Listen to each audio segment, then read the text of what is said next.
Bonjour à tous et bienvenue dans le Grand JT des Territoires sur vos chaînes de la TNT locales et régionales et sur TV5 Monde. L'actualité cette semaine en France, en région, dans les territoires, c'est la rentrée pour les entreprises, pour les écoles, pour les universités. Une rentrée marquée bien sûr par le respect des normes sanitaires qu'il faut absolument respecter, rappelons-le. Alors allons voir concrètement ce qui se passe d'ailleurs à l'université de Versailles où les étudiants sont aussi de retour après de longs mois de confinement et également d'été bien sûr. Les cours ont repris cette semaine. Comment l'établissement s'organise en plein contexte épidémique? Regardez ce reportage signé de nos confrères de TV78 dans les Yvelines. Ils étaient un peu déboussolés ce matin. Après 6 mois de cours à la maison, les étudiants de la faculté de droit ont retrouvé les bancs des amphis. Oui, ça fait depuis mars qu'on n'est pas allé en cours et là revenir en amphi avec une place sur deux, même les amphis moins bondés, ça fait bizarre. Même avec on a eu du coup un nouveau truc imposé par la fac, ce qui fait que du coup on est en semaine A, semaine B, les amphis sont divisés par deux, donc c'est spécial quand même. Il y a toujours quand même cette petite pointe d'appréhension de se dire qu'on est énormément dans cette fac et que forcément il y aura des cas de coronavirus. Mais globalement, sinon ça va, tout le monde a le masque, il y a tout le temps du gel à disposition. C'était la rentrée aussi pour cette professeure de droit. Devant elle, 200 étudiants au lieu de 400 pour respecter les distanciations sociales. C'est une nouvelle organisation à mettre en place. Et nous, les enseignants, nous allons faire ce qu'on appelle des enseignements hybrides, c'est-à-dire qu'il y aura une partie de cours dans laquelle nous accueillerons un petit groupe en présentiel et puis une partie de cours à distance. Et le système est conçu pour qu'il y ait une forme de rotation. Son cours est désormais filmé pour permettre aux autres étudiants de suivre à distance. On s'est équipé, durant ces derniers mois, on était assez peu équipé d'outils numériques, soit de moyens de captation vidéo ou d'outils de webconférence. Donc déjà, c'est le premier point. Et le deuxième point, c'est une attention particulière sur ce qu'on appelle les étudiants primo-entrants, c'est-à-dire les néo-bacheliers, pour faire en sorte de les accueillir eux, de les prioriser pour les accueillir en présentiel. À la bibliothèque universitaire, impossible d'accueillir tous les étudiants. D'habitude, la bibliothèque compte 1100 places assises. Dorénavant, seulement 500 seront proposées et les étudiants devront les réserver. Fini aussi les travaux en groupe. Les salles sont désormais individuelles et les 10 000 livres empruntés à l'extérieur seront à leur retour mis en quarantaine pendant 3 jours. Dans ce grand JT des territoires, direction le nord de la France maintenant, la Picardie, plus précisément Amiens. En 2024, vous le savez sans doute, nous allons tous être obligés de trier à la source nos biodéchets.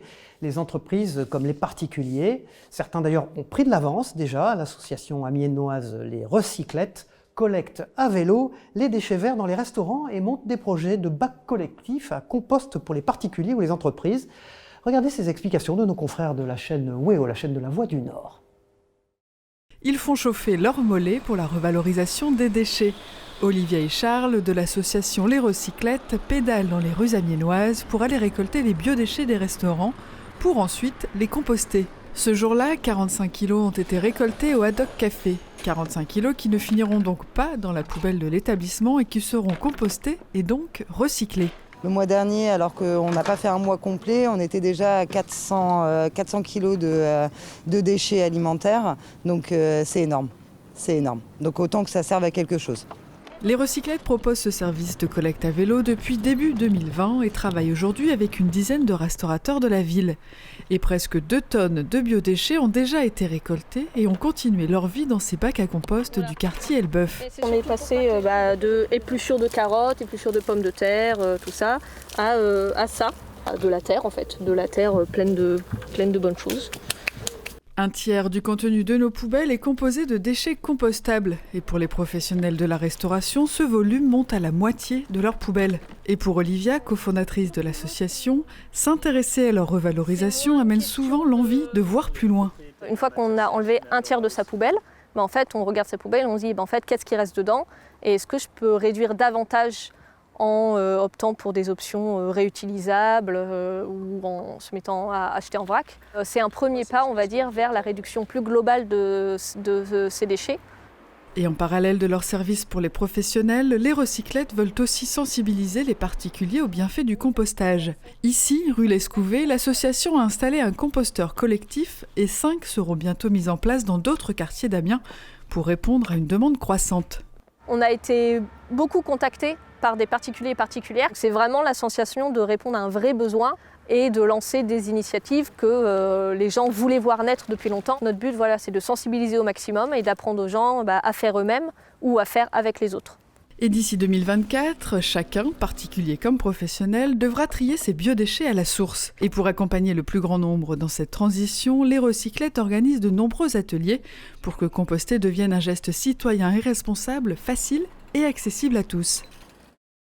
Voilà, septembre, c'est aussi l'heure du bilan de l'été. Vous avez été très nombreux à rester en France tout l'été, à sillonner les routes de notre beau pays, peut-être d'ailleurs en camping-car, car ce secteur est en plein boom. Et le centre des expositions du Mans a accueilli le salon de la maison et de l'auto le week-end dernier.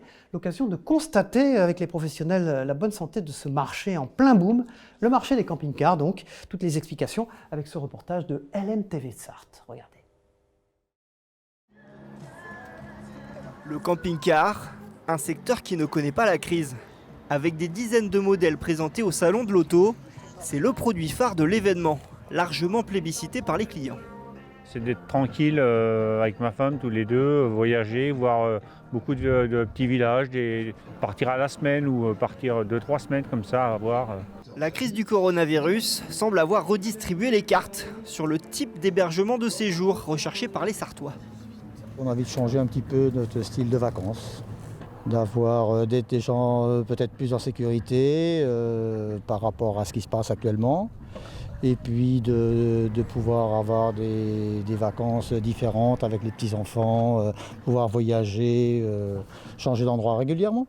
Les professionnels le confirment, depuis le déconfinement, les ventes explosent pour ce type de véhicule. Depuis mi-mai, on n'arrête pas. De nouvelles vacances, de nouveaux projets de vie se sont révélés aux gens, on va dire. On va dire le côté un peu plus safe, on va dire plus sécurité. De nouvelles habitudes de séjour qui ont même permis aux vendeurs de camping-cars de combler le trou économique de la mi-mars à la mi-mai. Tout ce qui était confinement aujourd'hui, pendant les 2 mois d'arrêt, on a rattrapé le retard. Donc les gens se sont rués sur le camping-car parce que c'est un milieu qui est sûr, quoi. Une sécurité et une flexibilité qui rassurent. D'après les professionnels, tous les secteurs du caravaning connaissent un boom des ventes. Les motorhomes et les caravanes connaissent aussi un franc succès chez les acheteurs. Direction la Loire maintenant. Regardez ce reportage très étonnant avec cette belle histoire, celle d'une reconversion très réussie. Ce Ligérien est âgé de 36 ans, il était ostéopathe. Et il est devenu désormais fabricant de chaussettes. Et oui, des produits 100% made in France, aux références musicales et pour toutes les générations. Anthony Verpillon, notre confrère de TL7, est allé le rencontrer sur place chez lui. Regardez. Elles ont des noms, les Gangsters Modernes, les Sex Machines, Space Cowboy, Yellow Submarine, les Crazy in Love, des California Love, Three Little Birds Bob Marley, les Simples et Funky, les un peu plus vieux comprendront, et Mr Gainsbourg. C'est la nouvelle marque tendance issue de la Loire. Marchill est né de l'esprit bouillonnant de ce jeune trentenaire originaire du Rouennais, un style qui rend hommage à la musique et aux skateurs californiens des années 70, un outil de mode qu'il veut surtout intergénérationnel. Je voulais que aussi bien un enfant de 3 ans que les parents ou voire les grands-parents puissent le mettre et qu'un enfant de 3 ans puisse mettre des chaussettes, les mêmes chaussettes que son père avec des références à Gainsbourg, Mr Gainsbourg et qu'il puisse dire à son père c'est qui Mr Gainsbourg. Des chaussettes qui sont également 100% made in France, mis à part le coton, tout le reste est fabriqué chez nous, de l'assemblage au packaging pour un prix de vente à 18 € la paire. Et caractéristique inédite, Marchill réussit à convoquer les 5 sens. J'ai le touché parce qu'on voit que les produits sont quand même de qualité, elles sont toutes molletonnées, on est vraiment super bien pour le confort. J'ai l'ouïe parce qu'il y a quand même une référence musicale. Et j'ai l'odorat parce que quand moi je les envoie, elles sont toutes parfumées avec des huiles essentielles. Donc comme ça, quand on ouvre le paquet, on a l'odeur. Mais pour parvenir à ce résultat en moins d'1 an, Léo Billet a opéré un véritable virage à 360 degrés dans sa carrière professionnelle. Moi j'étais ostéopathe au Coteau pendant presque une quinzaine d'années. On a tendance à aller un petit peu, mine de rien, vers un peu plus de psychologique. J'arrive plus à gérer l'émotionnel de mon boulot, donc c'était plus possible. Moi au départ, je connaissais rien au textile, c'est vraiment un ressenti. Donc du coup, aller vers quelque chose qu'on ressent, tout de suite, je trouve que c'est plus simple, quoi. Alors, on en a beaucoup entendu parler, vous le connaissez, il s'agit du loto du patrimoine qui nous intéresse maintenant dans ce grand JT des territoires. Parmi la nouvelle sélection, on retrouve dans les Vosges la maison paysanne de Bult, une bâtisse du début du XVIIe siècle qui menace de s'écrouler. Son propriétaire est un très grand passionné de vieilles pierres. Il espère bien la sauver par le biais du loto. De gros travaux ont déjà commencé et Via Vosges est allé à sa rencontre. Regardez. Dernière ligne droite pour jouer au loto du patrimoine et participer à la sauvegarde de la maison paysanne de Bult, près de Rambervillers. C'est ce bâtiment en péril qui a été sélectionné pour le département des Vosges. Une ferme ancienne qui est restée dans son jus, qui date de 1605, c'est pas rien, et qui reflète sur le plan de sa façade, toiture, etc. Mais ce qu'elle était à l'époque, c'est vraiment la ferme d'époque. Voilà 15 ans que la Fondation du patrimoine s'inquiète pour l'état général du bâtiment. Suite à un accident de la route en 2012, la maison est endommagée et doit être rasée. C'est donc une fierté pour la commune que le nouveau propriétaire accepte le défi et tente de la restaurer. C'est parfait pour nous d'avoir une personne comme ça. On en parlera longtemps dans les livres d'histoire de Bult. Je pense qu'il sera en photo et il sera noté dessus, c'est certain. Amoureux des vieilles pierres, Jérôme Balland n'en est pas à son coup d'essai. C'est la 3e maison qu'il restaure. Celle-ci, c'est son coup de foudre de jeunesse. Aujourd'hui, il y consacre tout son temps libre. La liste des travaux est impressionnante. C'est une toiture avec une couverture provisoire parce que j'avais pas les moyens ni le temps, puisque la couverture définitive sera une couverture en tuiles rondes, ce qu'on appelle ici la tige de botte. La Fondation du patrimoine, le département, la région ont participé à financer les premiers travaux. Jérôme part à l'urgence, éviter que le bâtiment ne s'effondre. Début 17e, on devine encore un style renaissance. La mode dans la campagne lorraine a évolué moins vite qu'en ville. Les 2 tiers du bâtiment servaient à l'exploitation agricole, attenant un logement modeste et un plus riche. Il y avait une belle pièce de réception, il faut imaginer que le mur là n'existait pas, donc il va être supprimé, et un très beau, ce qu'il en reste, de plafond à la française. Mais avant de s'atteler à l'aménagement intérieur, il faut consolider les ouvertures et lutter contre un affaissement des fondations. Là, on est en train d'enlever les dernières pierres anciennes qui sont très dégradées. Alors c'est une maison qui a 415 ans, qui a été construite avec, c'est un hourdage, on appelle ça un hourdage de maçonnerie en pierre et en terre. Donc en fait ça se tient, c'est un ensemble. Ça a une certaine souplesse avec l'humidité. Elle penche, elle tord, elle est prête à s'écrouler, mais elle tient encore. Les pierres trop abîmées sont refaites à l'identique. La pause interviendra de 10h à midi ce week-end pour les journées du patrimoine. Le propriétaire espère beaucoup en la mission Berne. Il connaîtra la somme qui lui est allouée fin novembre. À titre comparatif, l'an dernier, le chalet de Tivoli à Plombières-les-Bains avait obtenu 180 000 €. Bonjour Jean-Jacques Faré, vous êtes l'invité du Grand JT des Territoires, merci d'être avec nous. Vous êtes le rédacteur en chef, le directeur de la publication de Tous les jours curieux avec Gilles Courtina.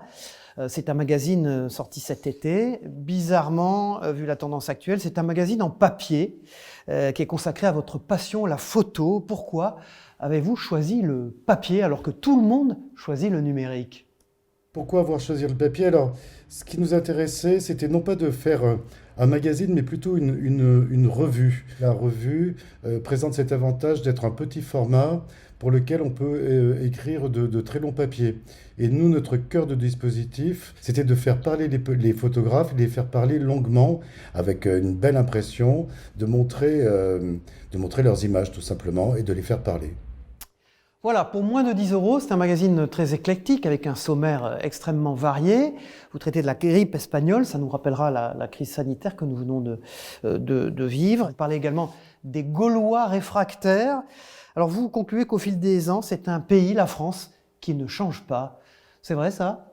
Le sujet sur les Gaulois réfractaires qui s'appelle les Français, nous publions 2 grands entretiens qui sont en fait une bourse qui a été donnée par le ministère de la Culture à 2 photographes formidables, l'un qui était Éric Bouvet et l'autre Yann Morvan, qui depuis 2 ans et demi sillonnent la France à la recherche, si vous voulez, des typologies françaises. Et c'est ce qui est très intéressant de ce travail, c'est que le travail d'enquête, ce qu'ils racontent très bien tous les deux dans les 2 entretiens, a été un véritable travail de journaliste avant d'arriver à faire les photos qui sont absolument formidables.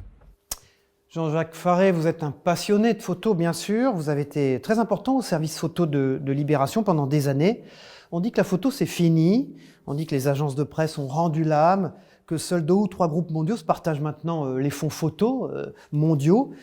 Est-ce qu'il y a un avenir pour la photo? Comment le voyez-vous, cet avenir pour la photo?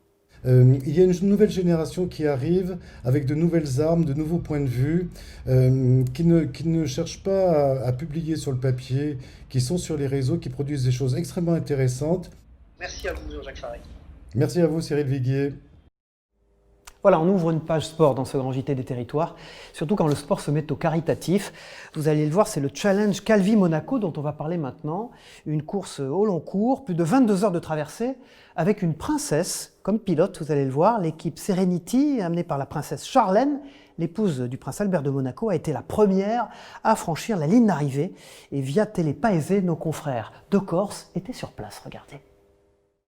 Je suis resté ici sur site, notamment avec la princesse qui était là donc, pour passer notamment un petit peu de temps ici en vue du challenge, du crossing. Comment s'est passé l'entraînement? Pour le vélo, malheureusement, il n'y a pas 10 000 façons. Il faut vraiment faire du vélo des kilomètres et des kilomètres. Donc on va dire un entraînement régulier de, on va dire 4-5 fois par semaine au plus dur de l'entraînement. Quelles sont les spécificités du waterbike? Il faut vraiment avoir, on va dire, un rythme constant parce que c'est 2 boudins, on va dire, de type kayak qui sont, si vous voulez, avec une hélice en plein milieu et vraiment une selle et un guidon vraiment comme un vélo. Après, la seule chose qui sera un petit peu différente, c'est qu'on est vraiment sur un élément qui est vraiment à part entière et on va dire que ça change pas mal de choses parce que c'est pas une route, donc ça bouge et la météo, elle joue un rôle déterminant. Il y a vraiment beaucoup de vent et beaucoup de vagues, ça rend la chose super difficile.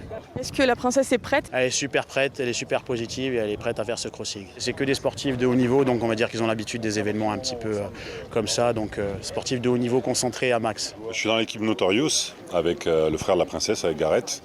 Et voilà, on espère pouvoir rivaliser avec l'équipe adverse qui est, je pense, bien armée pour gagner cette course. C'est quand même une aventure fantastique. C'est un exploit sportif certes, mais je viens aussi chercher un petit peu de convivialité et le fait de le faire en relais, voilà, ça ressemble un petit peu à ce que je vis moi avec le handball. Donc, puis après, c'est pour une noble cause, donc je pense que c'est toujours important de participer à des événements qui sont organisés pour récolter des fonds et aider des bonnes causes. Cette traversée, comme tout match, se prépare. Comment vous êtes-vous approprié le waterbike? Hier matin, on a fait un essai. J'ai trouvé l'utilisation très simple. C'est quand même quelque chose d'assez stable. Et donc du coup, la prise en main a été plutôt rapide. La stratégie, c'est de faire des relais ni courts ni longs. Je pense que nous, on va partir sur des relais d'1 heure et demie environ. Et après, on fera suivant notre état physique. Dans toutes les disciplines sportives, dans tous les grands défis sportifs, l'aspect mental est le plus important. Du track, il y en a toujours, mais quand on a fait du sport de haut niveau, je pense que le track, on arrive à le transformer en une énergie positive.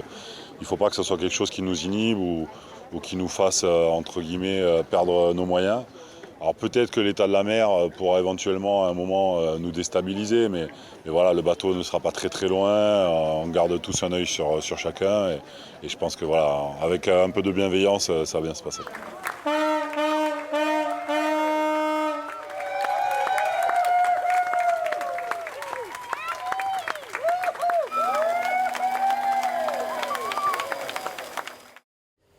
Les 100 ans de la machine à coudre, ça se fête, et ça se fête bien, vous allez le voir dans ce grand JT des territoires. L'association Romy Patrimoine, située à Romilly-sur-Seine, a exposé une partie de sa collection de 165 machines à coudre, issues de dons ou de prêts des amis du musée de la Bonneterie de Troyes.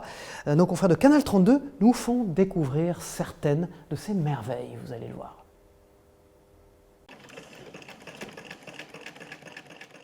Son bruit identifiable a traversé le siècle jusqu'à devenir l'un des objets de l'année 2020. Je pense que c'est l'objet de l'année 2020 à cause de la pandémie. Nous, on a fait 100 ans de machine à coudre du fait qu'on a voulu commencer par la plus ancienne de 1872. 2 années ont été nécessaires à un bénévole pour préparer cette exposition. Recherche, fiches, photographies, s'intéresser aux machines à coudre permet d'aborder des histoires singulières et la grande histoire. Il suffit de se laisser surprendre pour être emporté. Nous avions un bénévole, Claude, qui est tombé amoureux des machines à coudre. Et il a apporté un regard nouveau que nous qui venions du milieu industriel. Une machine à coudre, on pense qu'elle va servir à faire de la confection, effectivement, mais c'est aussi des petits bijoux. Vous avez une décoration par des calcomanies qui est extraordinaire.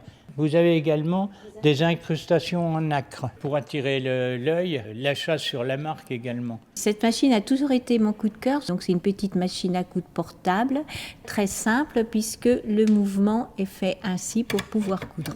L'association fête ses 20 ans. L'ensemble de sa collection repose sur des dons. Suivre l'évolution de la machine à coudre permet également de mieux se rendre compte des évolutions techniques, économiques et sociales durant un siècle. On tournait la manivelle pour coudre.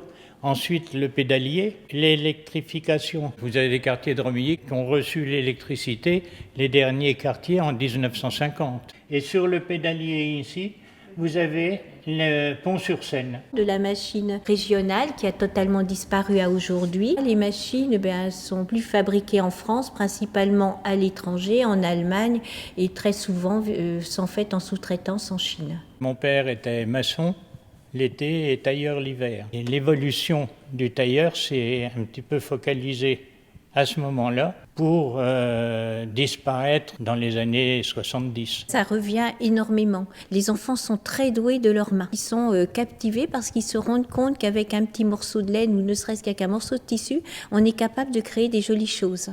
Les visites sur rendez-vous peuvent se dérouler les jeudis après-midi, samedis et dimanches. Située à proximité du technicentre de la SNCF, l'association ouvrira les portes de l'espace vivant de la Bonneterie à l'occasion des Journées du patrimoine le 19 et 20 septembre. Voilà, nous partons en Bretagne à présent dans ce grand JT des territoires, car il avait dû cesser toutes ses activités le 13 mars dernier pour cause de Covid-19. Le cabaret Moustache de Nouvoitou a réouvert ses portes récemment. Sur scène, ce sont 12 artistes qui proposent un nouveau spectacle, vous allez le voir. Notre confrère de TV Rennes, qui ne porte pas de moustache, lui a assisté à la reprise des représentations. Regardez ce reportage. Midi pile au cabaret Moustache de Nouvoitou, les premiers spectateurs rentrent dans la salle pour un déjeuner-spectacle, le premier depuis la crise de la Covid. Se retrouver entre amis, c'est très important et c'est très convivial. Et ça nous fait beaucoup de bien au moral. Ça va nous redonner du baume au cœur. Ici, les règles de distanciation sont identiques à celles de la restauration. On va ouvrir nous sur une jauge de 140 maximum au lieu de 200. Donc on est juste sur la jauge de notre seuil de rentabilité. Donc voilà, on s'est mis dans la tête que cette année ce sera une année blanche, on ne gagnera pas d'argent, mais on va essayer de sauver les meubles et au moins de pouvoir rester ouvert. C'est l'objectif. Ce fut aussi la rentrée pour les 12 artistes intermittents du spectacle. On est tous super heureux, vraiment motivés et puis on attendait que ça, quoi. Moi, pour ma part, c'était sport tous les matins. On avait tous hâte que le cabaret réouvre ses portes au plus vite. Ça nous a manqué. Le cabaret Moustache repart sur un rythme de 3 spectacles par semaine et doit d'abord commencer par rattraper les 700 000 € de perte de chiffre d'affaires engendrés par la cessation d'activité du printemps-été.